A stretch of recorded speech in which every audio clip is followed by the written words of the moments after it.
flight attendant leaned in close, her voice barely a breath. "Ma'am, you need to get off this plane. Now." But I just smiled, because I already knew what was about to happen. My name is Sheila Langston.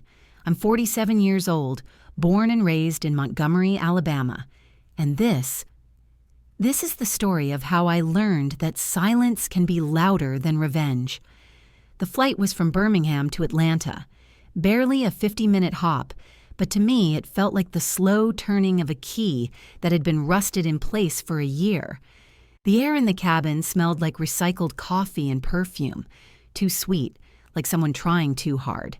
I'd driven myself there that morning in my old silver Honda Accord, the same one I bought used in 2013, back when life still felt predictable. I parked it in long term, locked the door twice, and walked into the terminal without looking back. Security lines moved like molasses, but I didn't mind. It gave me time to breathe, time to let the calm settle in, not the kind of calm that comes from peace, the kind that comes from purpose. My boarding pass trembled once between my fingers, but I smiled to myself. Not nerves, just adrenaline in disguise. I'd chosen my seat deliberately, not too close to first class where they serve wine and pretend civility, and not too far back where folks get chatty and nosy. Row 14, aisle seat, quiet, centered, observant. That's who I was now. When I sat down, I adjusted the strap of my carry-on under the seat in front of me and checked the time on my phone. 3:12 p.m., flight scheduled to leave at 3:25. I could hear the murmur of people settling in. The click of seatbelts, the shuffle of bags in overhead bins, the nervous coughs of those who hate takeoff but pretend otherwise. 3 rows ahead, I saw her. Before I even saw her face, I recognized the top of her head, those long jet black braids that caught every glint of cabin light. A Chanel tote rested on her lap, black leather with gold hardware. I knew that bag. I'd seen it in her cart once, back when she was still Carla from HR support. I told her it was too expensive for her first real job out of grad school. She bought it anyway. Carla Madison, Vice President of Human Resources for Vantage One Holdings. My old title, my former protege. She was laughing. That soft, performative laugh she'd perfected. The kind that sounded generous but never reached her eyes. I could see her reflection in the small screen embedded in the seat ahead of me. She looked polished, corporate, like the kind of woman who always makes an entrance but never an exit without applause. I remembered when she couldn't even format a performance review. Back then, she'd come into my office with a notepad clutched to her chest and eyes wide like she was walking into a courtroom. "Ms. Langston," she used to say, "how do I handle a termination without crying?" I taught her everything. Everything. How to de-escalate a meeting when an employee's voice started to crack. How to talk a manager off the ledge after a wrongful termination threat. How to present to the board without trembling. I even gave her my templates, the ones I'd refined over 20 years of quiet labor. She used to thank me, too. Used to say I reminded her of her aunt back in Detroit, the one who ran a nonprofit and didn't take nonsense from anyone. She'd bring me coffee sometimes, always extra caramel, and tell me how lucky she was to have me. So imagine my surprise when, one Friday afternoon last fall, I was called into a meeting with the executive board. The CEO sat at the head of the table tapping a printout with his pen, a Slack screenshot, my name in blue, my profile photo, my words, except not really, cropped, twisted, made to sound cruel. The quote read, "Carla still has a lot to learn. Her approach is too emotional. She won't last long if she doesn't tone it down." I hadn't said that. I'd said, "Carla's passionate. She just needs to learn how to channel it so they see her strength, not her temper." But that part was gone. When I looked up, Carla was sitting in the corner, eyes red, a tissue in her hand. She wouldn't meet my gaze. The CEO sighed like a weary father and said, "Sheila, maybe it's time to step back and reflect." Reflect. That's the corporate word for disappear. They called it a dignified exit. offered me 3 months severance and a non-disclosure clause so I couldn't speak about internal matters. I remember staring at the dotted line, thinking how many people I'd guided through this same ritual.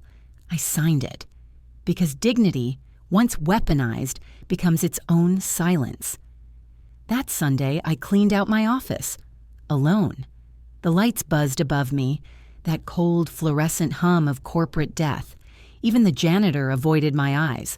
I packed up my framed photo of my parents, a potted plant that had survived 3 reorganizations, and the HR Excellence Award from 2018 that Carla later replaced with her own. I left my badge on the desk, walked out, never looked back. Carla got promoted within 2 weeks. My parking spot, my office, my title. I saw the announcement on LinkedIn before I deleted my account. Her caption said, "Grateful for the mentorship that paved the way." Mentorship. That word hit me harder than the firing. I didn't tell anyone, not my friends from church, not my sister. I just disappeared. Packed my things into the back of my car and drove to Mobile, where my cousin Denise lived. Her house smelled like fried catfish and lemon pledge. Comfort. I stayed in her garage apartment. Just me, a folding chair, and a notebook. And for the first time in years, I planned something that wasn't about survival. I didn't cry, didn't rant, didn't write one of those long new beginnings posts people put on Facebook. I planned, because when you've worked in HR for 2 decades, you learn things. You learn how power works, who buys it, who hides it, who launders it through charm. You learn that silence, when wielded right, becomes strategy. So I stayed quiet, built a new identity, started consulting, under a new name, for Vantage One's biggest competitor, a firm in Atlanta that had been trying to crack into the Southeast region for years. They didn't just want my expertise, they wanted my insight into the culture, the players, the vulnerabilities, and I gave it to them, piece by piece. By month 3, I'd helped them secure 3 major clients that used to belong to Vantage One. By month 5, I'd co-authored a compliance proposal that caught the attention of 2 regional banks. And by month 6, those same banks backed the launch of a new HR compliance firm headquartered in Atlanta, with me as managing partner. And the best part? John Elliott, the interim COO of Vantage One, the same man Carla had been whining and dining for weeks, had just signed a merger agreement with my firm. She had no idea. To her, this trip was just another networking opportunity, a chance to pitch herself for a senior VP role. She didn't know she was flying straight into the meeting where her mentor, the woman she framed, would walk in as her new superior. The plane started taxiing. The hum of the engines filled the cabin. A baby cried somewhere near the back. The air shifted. That subtle drop in temperature that always precedes takeoff. I watched Carla adjust her blouse, laugh softly at something her seatmate said. The man beside her was tall, salt and pepper hair, expensive watch, probably another exec, probably someone she'd charm on the way up. I sipped my ginger ale. The bubbles stung my throat, sharp, cleansing. The flight attendant passed by again, the same one who'd whispered to me before boarding. Her face was polite now, unreadable. She glanced at me, maybe remembering that moment. She didn't say another word, just tugged at her belt and nodded once, almost like she understood. Outside, the sky was turning the color of pewter, dull, heavy, waiting, the kind of sky that holds secrets. As the plane lifted, my stomach dipped, but my mind stayed steady. I kept my gaze on the back of Carla's head. Her laughter floated down the aisle, careless, confident, and I thought about everything she took. My title, my reputation, my quiet mornings at the office with gospel music humming low before the chaos began. She took all that and repackaged it like it was hers. But she didn't take my patience. Patience is the one weapon they never expect. See, revenge doesn't always need fire. Sometimes it needs strategy and silence. When we land, she'll walk into that glass conference room believing she's on the brink of another promotion. She'll straighten her blazer, reapply her lipstick, and introduce herself to the board of her new partners. Then she'll see me, And I won't gloat, won't smirk. I'll just smile, that calm, HR-approved smile I've mastered all my life, and extend my hand, because the woman she erased is now the woman who signs her checks. The engines hummed louder, the cabin lights dimmed.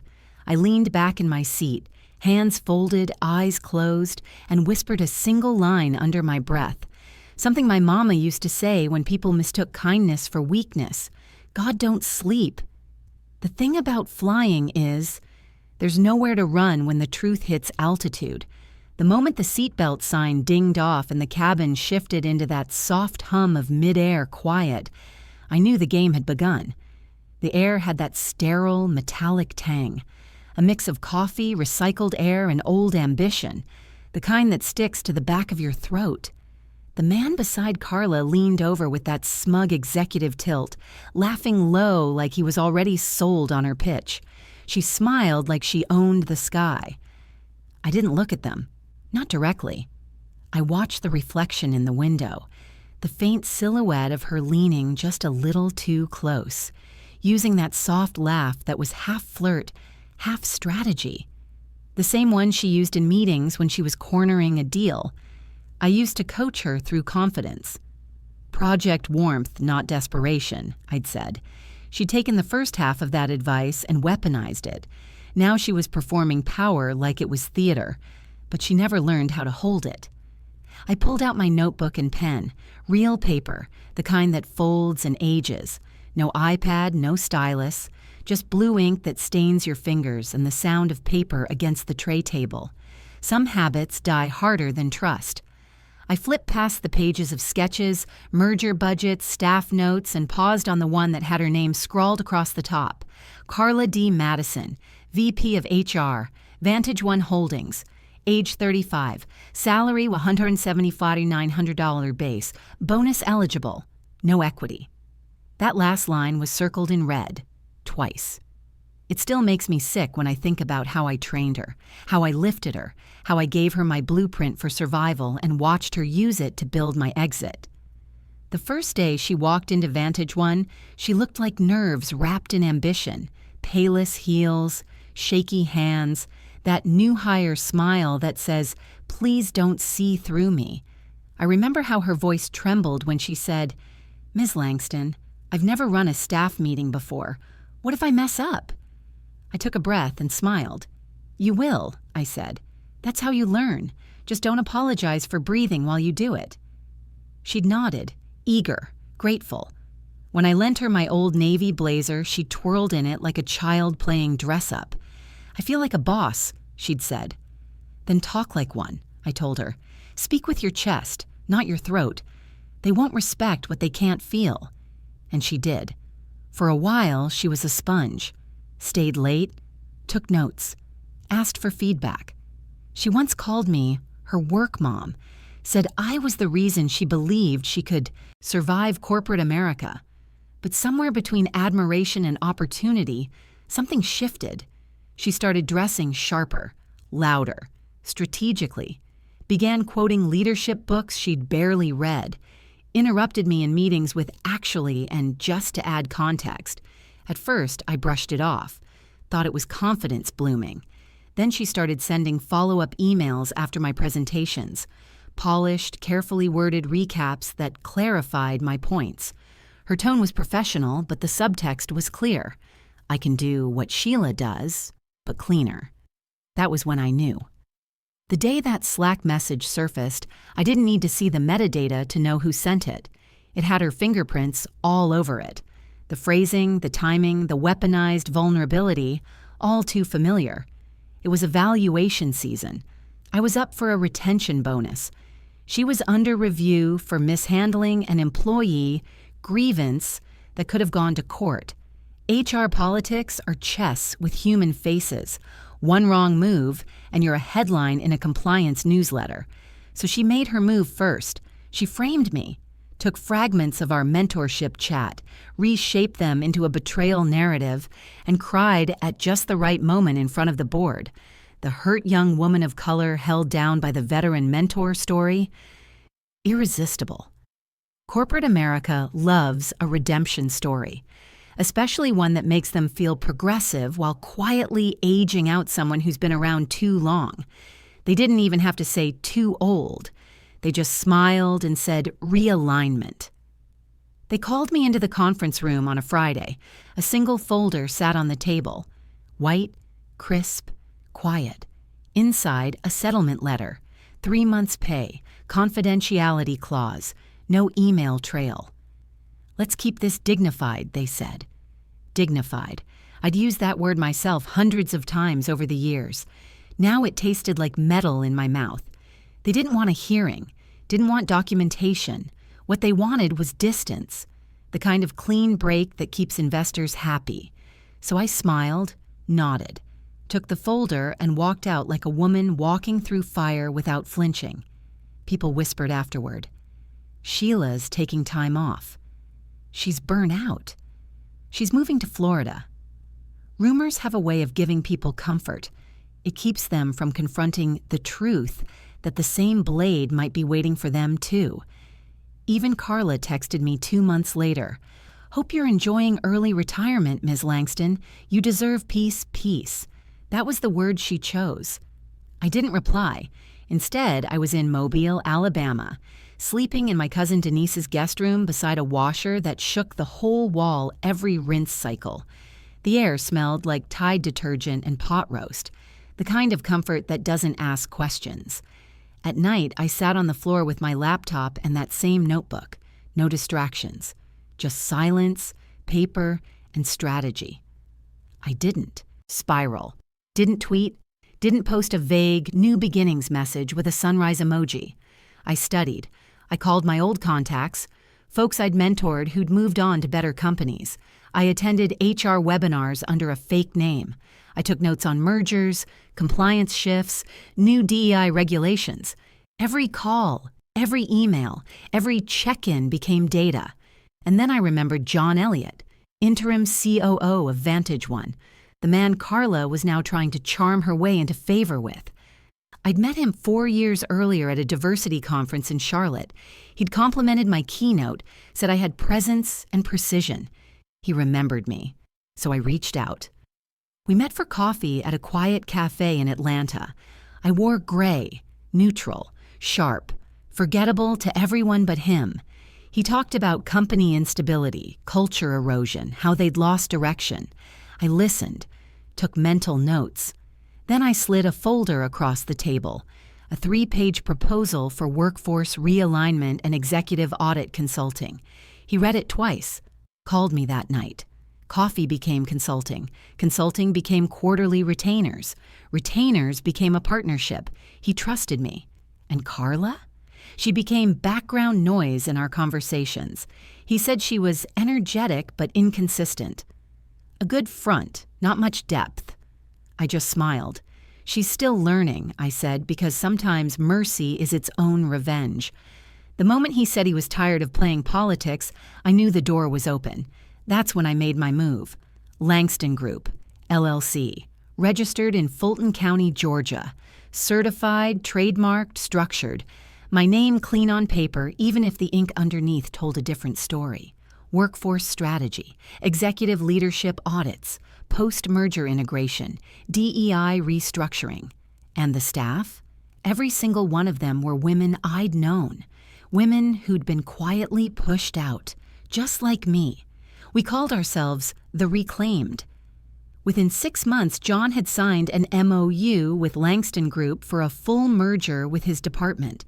That merger Carla was flying to Atlanta for? She thought it was her promotion pitch. In truth, it was her redundancy notice wrapped in corporate ribbon.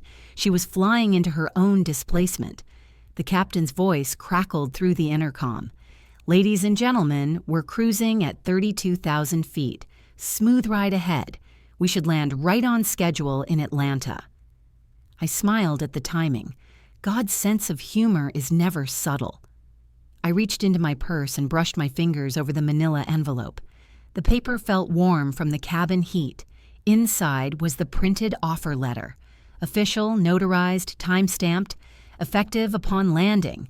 Carla Madison's role will be absorbed under Langston Group's Executive Strategy Office, reporting directly to Sheila Langston, CEO.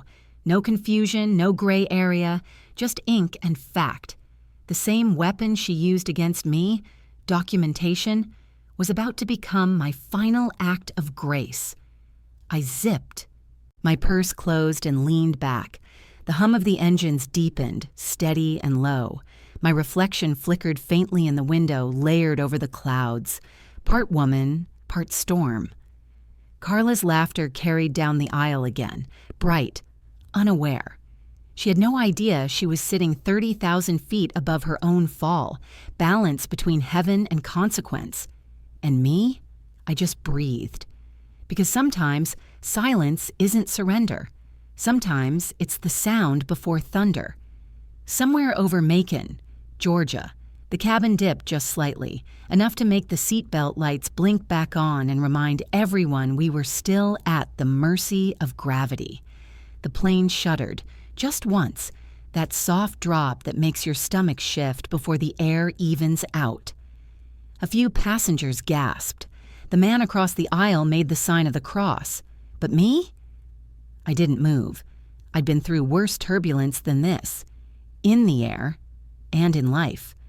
Carla was unbothered. She tossed her braids and sipped ginger ale from a plastic cup, pinky lifted just slightly like she was auditioning for grace. Her nails gleamed French white against the dull plastic. Legs crossed, posture immaculate, she looked like she was holding court 30,000 feet in the air. The man beside her, a silver-haired executive with cufflinks that probably cost more than my first car, laughed at something she said. That rich, lazy laugh that powerful men use when they think they're in control. She leaned in, resting her hand on his forearm just long enough to make it seem accidental. That was her formula. Touch, smile, tilt of the head, like clockwork. She thought charm could close every deal. And maybe it could, until she ran into someone who understood what real leverage looked like. She thought she was winning, and for a long time, she was. But what she didn't know, what she couldn't even begin to imagine, was that every mile this plane cut through the sky was carrying her closer to a landing that would change everything. This wasn't a business trip. This was a reckoning. And me? I wasn't the same woman she'd tried to bury. I'd rebuilt myself in silence, piece by piece, brick by quiet brick. No applause, no hashtags, no resilience speeches, just work. While she was posting selfies from boardrooms with captions like, "Still rising Tajayin women in leadership," I was in the dark, studying the structure of the company she'd clawed her way through. I'd learned something over the years. Power doesn't sit in the corner office. It sits in the paperwork, in the bylaws, in the fine print that nobody reads until it's too late. Vantage One Holdings wasn't independent. It was owned by Bravo Tech Capital, a holding company with too many branches and not enough hands steering them. And deep in their records, hidden behind quarterly filings and vague legal jargon, I found a weak spot, a pending discrimination lawsuit out of Illinois. A small subsidiary, barely made, the news. But it was enough. Carla didn't know. She never looked past the surface. She was too busy chasing partnerships and attention, trying to look indispensable while building on hollow ground. That's how I slipped in. Langston Group reached out to Bravotech under the guise of consultative assistance, offered to help audit and modernize HR systems across all holdings, called it a compliance wellness initiative. They loved the phrase. It sounded expensive and progressive. Within 6 weeks, they accepted. And as part of the restructuring process, I was granted limited executive oversight, language that might sound soft but carries a blade underneath. It meant I could review, assess, and restructure any HR division that failed its Q4 audit. Guess which division failed? Vantage One, Carla's division, because she'd mishandled a wrongful termination claim and deleted the emails. They thought I didn't know, but I did. I had the emails. See, when you spend 2 decades managing risk and compliance, you learn how to cover your tracks and how to find other people's. Carla forgot that I was the one who installed the archival software 3 years before she joined. She thought deleting meant gone. What she didn't know was that the system auto-backed every email on a hidden retention server. I had admin access, still do, so when she fired that single mother, Patrice Simmons, after a miscarriage citing attendance issues, I saw everything. The ignored medical leave request, the HR escalation she buried, the internal Slack where she wrote, "We can't afford sympathy hires right now." That was the final straw, not because of the legal risk, but because I remembered Patrice. She used to stop by my office every Friday with banana bread in foil and a shy smile, said she baked to ease her nerves, told me once that she was saving for a used car so she wouldn't have to ride the bus at 5 a.m. She wasn't a name on a spreadsheet. She was a woman trying to survive. And Carla treated her like she was nothing. That's when I stopped planning and started executing. Langston Group was never about revenge. Not at first. It was about reclamation. I built it for women like Patrice, women who gave everything to the system and got chewed up for their trouble. Women over 40 who trained their replacements and watched them get promoted. Women who carried institutions on their backs and got pink slips in gratitude. I reached out quietly. Old HR vets, compliance officers, assistants, recruiters. Women who knew the rules because they wrote them. Women who'd learned to weaponize patience. We didn't fight fire with fire. We fought with policy, with process, with paper. And by the time this merger finalized, Langston Group wouldn't just consult. We'd control the entire HR compliance wing of Vantage One, including Carla's department. She thought Atlanta was her next big leap. She didn't know it was. The ground rising up to meet her. The plane steadied. The seatbelt sign chimed off again. The tension in the cabin loosened. People laughed softly, stretching, ordering drinks, that quiet lull when everyone starts believing they're safe again. A new flight attendant rolled the snack cart down the aisle, heels clicking in rhythm with the hum of the engines. She had kind eyes, soft southern voice. "Pretzels, ma'am?" I smiled. "Thank you." The bag crinkled in my hand, small, ordinary, grounding. I tore it open and popped a piece into my mouth, the salt sharp against my tongue. Then I felt it. That sudden pause, the shift in energy. 3 rows ahead, Carla's laugh faltered. Even without looking, I could feel her noticing. She must have caught my reflection in the window. Maybe the profile, maybe the stillness. Because I wasn't fidgeting or pretending not to see her. I was calm. Too calm. That's what gets them. The silence. She turned slightly, her head angling just enough for her eyes to catch mine in the glass. I didn't blink. She froze. I saw her throat tighten before she smiled, that fake corporate smile she'd perfected for damage control. The kind that says, "I'm fine, everything's fine, please don't ruin this for me." But her hand shook when she reached for her cup. The ginger ale rippled. I looked down, took another pretzel, and kept writing in my notebook like she wasn't even there. Because I had all the time in the world. See, grown woman revenge doesn't explode. It unfolds. It's not fireworks. It's gravity. It's letting someone build their own ladder, climb to the top, and realize too late that it's leaning against the wrong wall. Her voice carried down the aisle now, softer, uncertain. Wait, is that? The man beside her leaned in, frowning. I couldn't hear his words, but I didn't need to. She stood, slow, cautious, straightened her skirt, glanced toward me like she wasn't sure she should. I didn't flinch. When her gaze locked on me fully, the mask cracked. And when I say cracked, I mean cracked. You could see the truth hit her all at once. Her mouth parted slightly, but no sound came. For a woman who always had a speech ready, that silence was a sermon. She tried to recover, pulled her shoulders back, plastered on a smile like we were at some alumni event instead of 30,000 feet in a corporate reckoning. She started walking toward me, slow, controlled.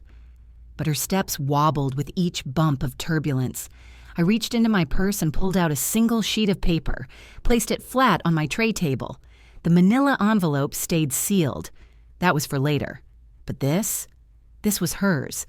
A photocopy of the finalized transition memo. Bravo Tech Capital's HR restructuring plan.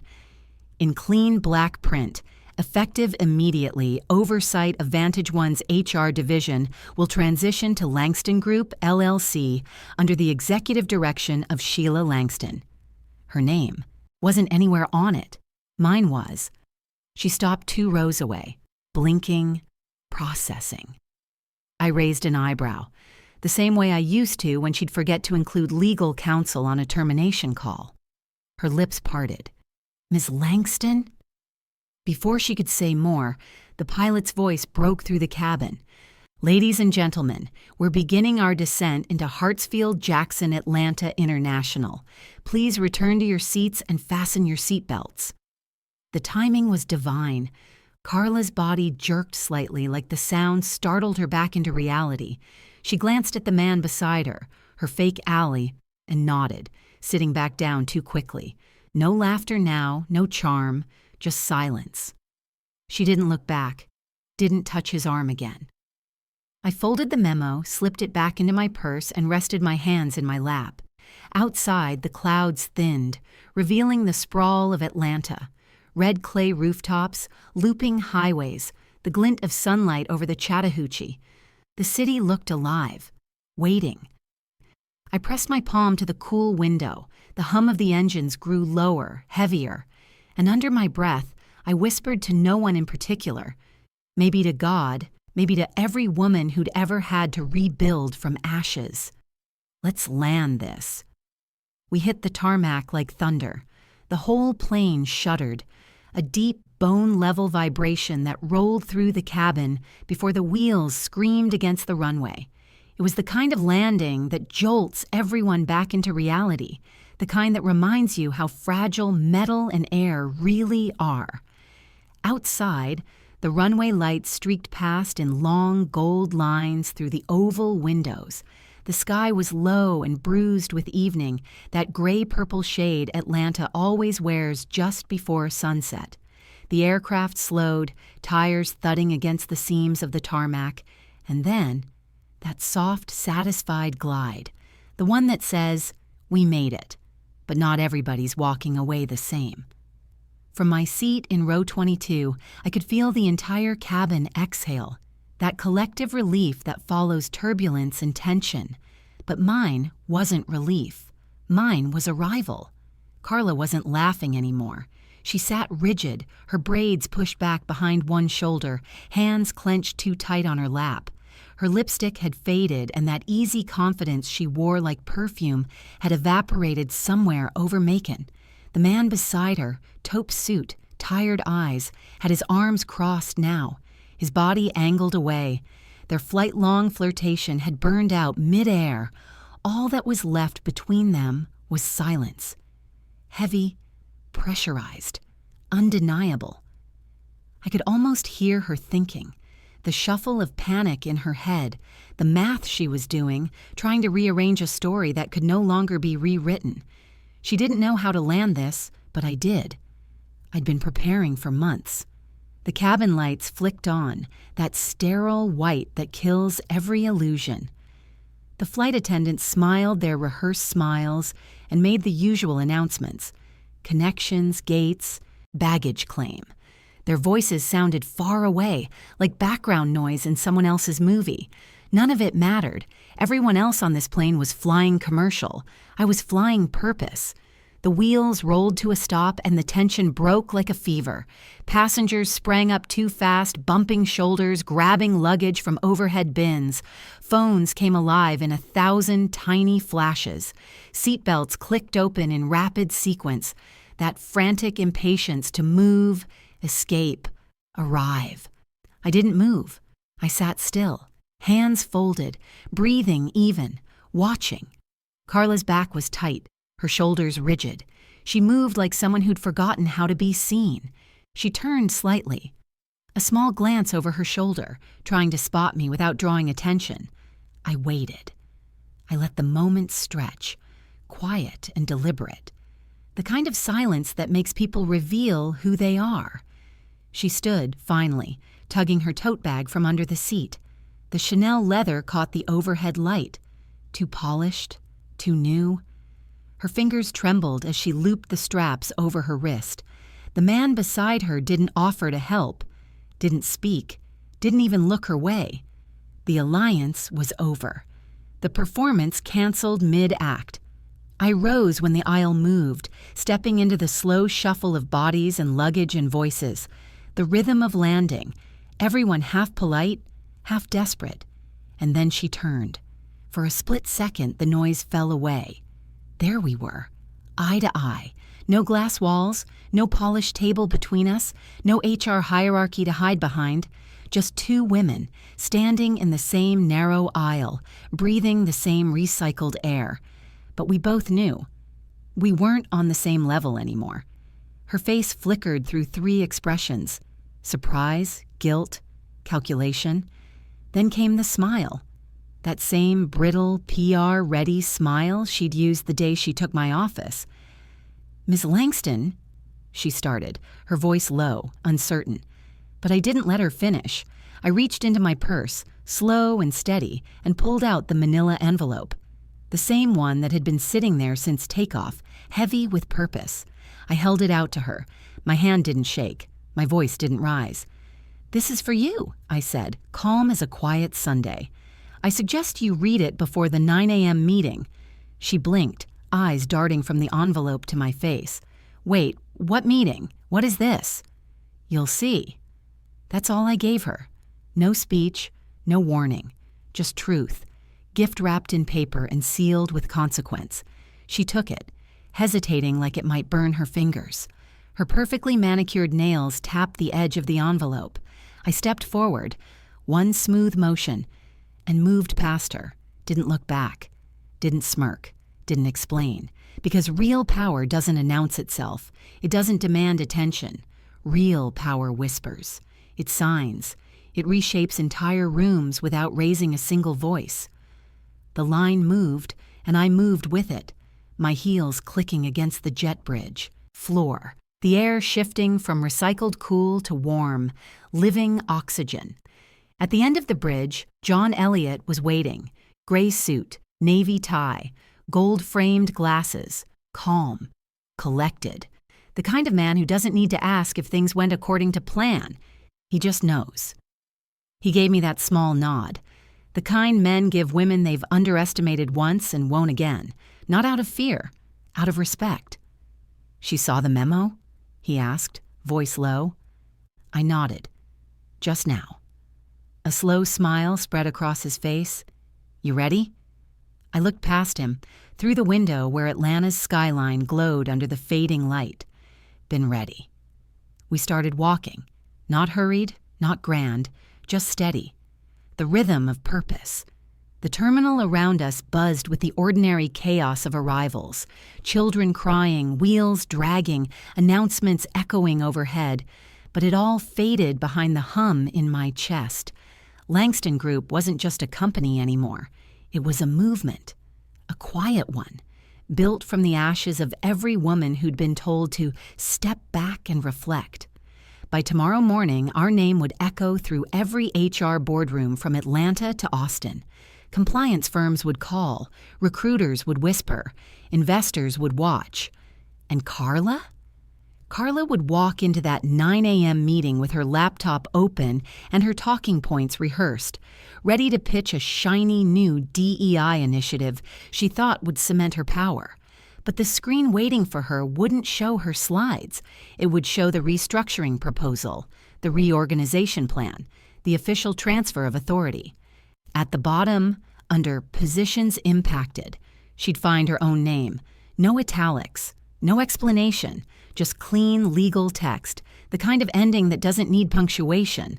I wouldn't even have to speak, because I already had. Through every calculated silence, every unreturned call, every patient step. My voice was in the paperwork now, and that's the only language power truly understands. We stepped outside. The Georgia air hit thick and heavy, humid with late spring, rich with the smell of jet fuel, asphalt and magnolia. The world hummed with heat and motion. Somewhere, a cicada sang. A black SUV glided to the curb, the Langston Group logo printed small and discreet on the rear window.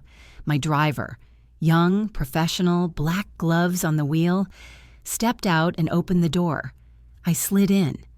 The leather was warm from the sun. John followed, quiet, composed. Before the door closed, I looked back one last time. Through the glass doors of the terminal, I saw her, Carla, still standing there, still holding the envelope, frozen. She looked smaller now, not physically, but in presence, like the air around her had deflated. Her reflection shimmered in the terminal glass, two versions of herself flickering side by side, the woman she'd pretended to be and the one the truth had finally caught. I didn't hate her, not anymore. Hatred had burned out long. Ego, leaving only clarity in its place. If anything, I pitied her, because she still believed power was in the title, in the applause, in being seen. But I'd learned the truth the hard way. The only place real power lives is in stillness, in silence, in the rebuild that nobody applauds because they don't even see it happening. Power is in the paper trail, in the patience. Power is walking away without raising your voice and still owning the room you left behind. The SUV door shut. The city lights blurred across the glass as we pulled off the curb. Behind us, a jet engine roared, and somewhere in that sound, faint, buried under it all, I swore I could hear the quiet unraveling of everything Carla Madison once believed was hers.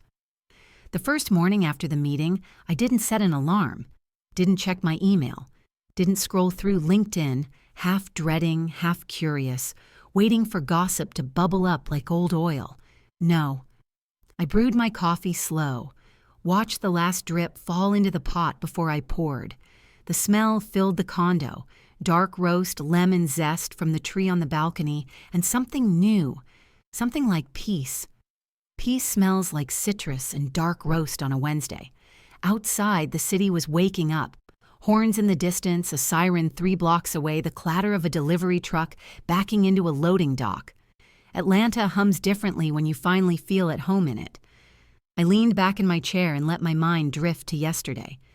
Carla's face said everything. She'd walked into that glass-walled conference room like she owned oxygen. Black sheath dress hugging her frame, fresh blowout, tablet in hand. The kind of confidence that comes from not knowing your throne's been pulled out from under you. She smiled big, tossed her braids, started with a joke about girl bossing the merger. No one laughed. John sat at one end of the table, composed, professional, expression unreadable. Beside him, 2 advisors. One had a notepad, one had a termination packet tucked halfway under a folder. The hum of the air vent was the only sound. I sat at the head of the table. Carla didn't notice at first. She was too busy talking, too busy filling silence the way guilty people do. But then she looked up and saw me. And in that split second, her spirit jumped before her brain caught up. The color drained from her face. The laughter caught mid-air and fell silent. "Sheila," she said softly, like she was seeing a ghost. I didn't move, didn't blink. "Is this," she stammered, glancing at John, "is this the strategic partnership team?" John's voice was steady. "This is the transition team," he said. "Ms. Langston is CEO of Langston Group, the firm facilitating the merger." Carla blinked. The words took a moment to sink in. Facilitating what? "The absorption of Vantage One's compliance and talent operations," I said, voice even. "Effective immediately." She laughed then. That nervous, too bright laugh people use when they're trying to convince themselves they're still in control. "There must be some mistake," she said. "Nobody told me." "They did," I said quietly. "You just weren't listening." I slid a folder across the table. 12 pages. Clean. Clear. Final. Her role was being dissolved. The audit failures, the oversight errors, the wrongful termination claim she tried to bury. Every choice she made was right there in black ink. She stared down at the packet, hands trembling just enough to rattle the paper. "Can we talk privately?" she whispered. "We are," I said, "and you have the floor." She looked around, hoping someone would save her. But the room was still. Even John didn't shift. Silence can be mercy. Silence can be judgment. She swallowed, then spoke again. Quieter this time. "I never meant to hurt you." And for the first time, I believed her. But intentions don't fix what arrogance breaks. "You didn't just hurt me," I said. "You hurt the culture we were building. You made people disposable." Her voice cracked. "I was just trying to survive." I nodded. So was I. We held each other's eyes for a long moment. Two black women who'd fought the same war from opposite sides of the battlefield. I could almost see the younger version of her in that moment. The one I used to mentor. The one who still believed success meant being liked. The rest was paperwork. She signed the NDA, took the severance, handed in her badge. No shouting, no tears. When she stood to leave, she hesitated, looked at me like she wanted to say something more, something human. But there are no words for realizing the bridge you burned led back to your own door.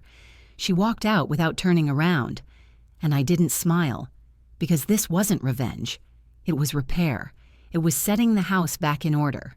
Quietly, thoroughly, brick by brick, breath by breath. Afterward, the team exhaled. Someone clapped. One of the junior associates brought in peach cobbler from Busy Bee Cafe, a small victory ritual. The sweetness filled the room, but I stayed behind. I wiped the whiteboard clean. Old habit. A way to mark endings. John came back in, the door closing softly behind him. He leaned against the frame, watching me. "You all right?" he asked. "I am," I said, and I meant it. He studied me for a moment.